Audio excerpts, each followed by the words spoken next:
Members of the DFA Press Corps, a pleasant day to all of you. Let me begin by making a rejoinder to recent statements that question the Philippines' incontrovertible and indivisible sovereignty over Bajo de Masinloc. Bajo de Masinloc, then known as Panakot, was portrayed by the Rogelio Villanueva map published in 1734. Subsequent maps reflected the same information. The Philippines' then colonial rulers exercised jurisdiction over the feature, as evidenced by detailed surveys, official correspondences, and other acts of administration. In fact, the first official survey took place in 1800 and was carried out by the Santa Lucia, a Spanish frigate, in behalf of the Spanish colonial government. This was further emphasized following the ceding of the Philippines by Spain to the U.S. in the 1898 Treaty of Paris and the 1900 Treaty of Washington. While the Treaty of Paris described the Philippine Islands as comprising all the islands within the irregular polygon, Spain also had the sovereignty and jurisdiction over islands and places outside of the lines of that polygon.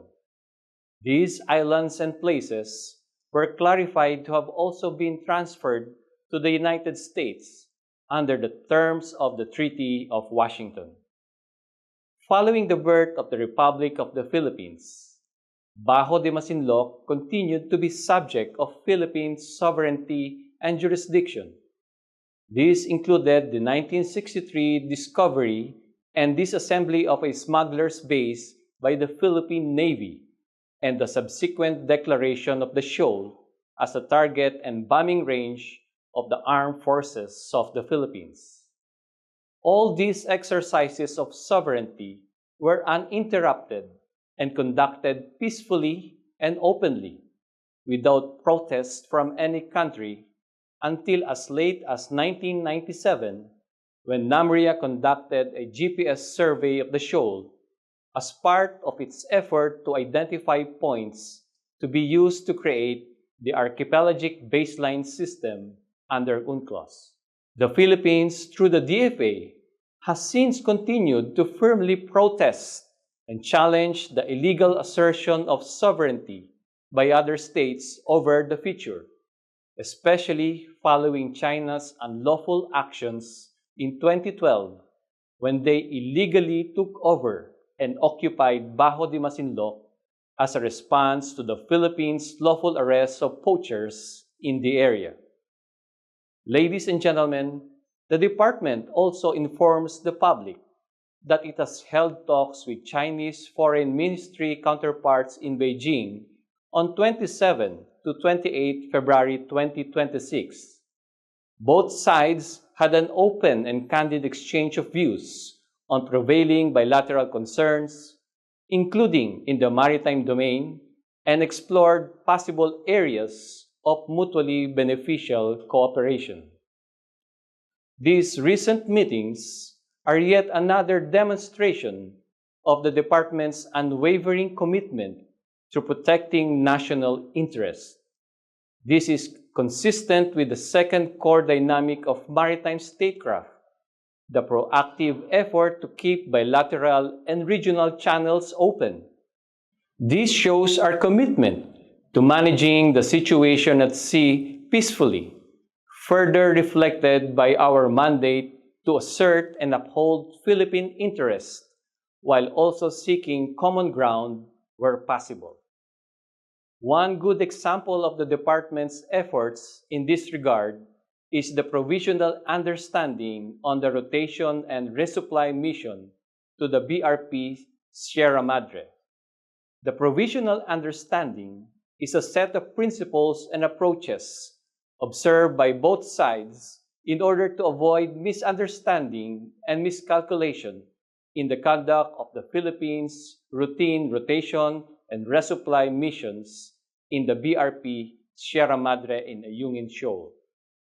This provisional understanding has now facilitated 13 routine ROREN missions since its inception in July 2024. All these missions had no reports of untoward incidents. Nevertheless, the success of the provisional understanding and the safe rotation and reprovisioning of our personnel has been subjected to uninformed criticism, flawed analysis, and a narrow understanding of both international law and of national objectives. Allow us to clearly address the erroneous points that have been raised in the public sphere on the matter.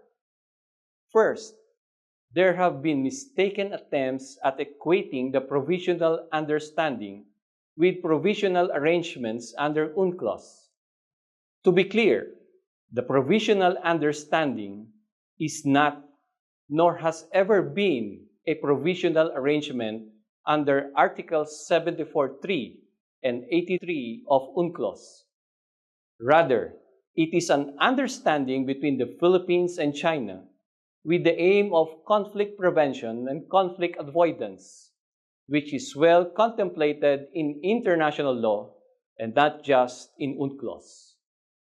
To portray the provisional understanding as a singular application of UNCLOS provisions demonstrates either a fundamentally unfounded interpretation of international law or a malicious attempt to deliberately misconstrue the Philippine position and government efforts.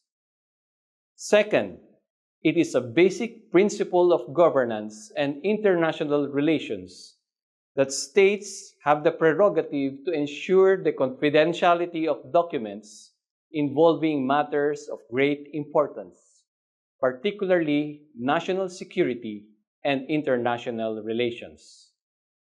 DFA Secretary Maria Teresa Lazaro and her team carefully crafted the provisional understanding, which was then approved by the highest officials of the Philippine government, particularly National Secretary Advisor Eduardo Año.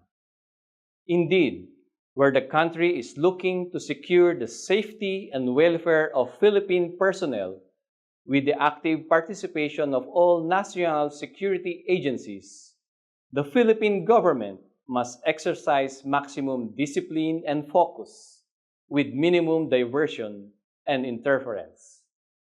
Third, we reiterate the clear, firm, and enduring position of the Philippines that the 2016 South China Sea Arbitral Award has definitively settled that UNCLOS already defined the scope of maritime entitlements of the Philippines and China in the South China Sea, and that these entitlements may not extend beyond the limits imposed therein.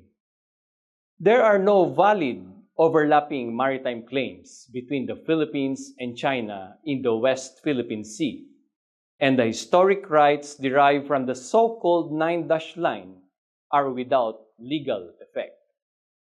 The provisional understanding takes full note of the foregoing and was drafted specifically to be without prejudice to the Philippines' national position. The provisional understanding does not require the Philippines to seek permission to undertake RORE missions, nor does it allow boarding and inspection of Philippine vessels, and above all, it does not concede the Philippines' sovereignty, sovereign rights, and jurisdiction. Indeed, there is an inherent inconsistency and dullness of reasoning when critics criticize a document that they have not even seen. The Philippines will continue to implement the provisional understanding as agreed. We expect China to do the same. The DFA assures the Filipino people that it will firmly and consistently uphold the Philippines' national interests and remain vigilant in protecting our sovereignty, sovereign rights, and jurisdiction. The DFA will continue to use effective diplomacy as the bigger tool in the Philippine government's toolbox in order to peacefully manage the situation at sea, uphold the welfare of our naval and maritime personnel and artisanal fishermen, and avoid misunderstanding and miscalculation in the conduct of Philippines' routine maritime operations in all its maritime zones, including in the West Philippine Sea. Thank you very much.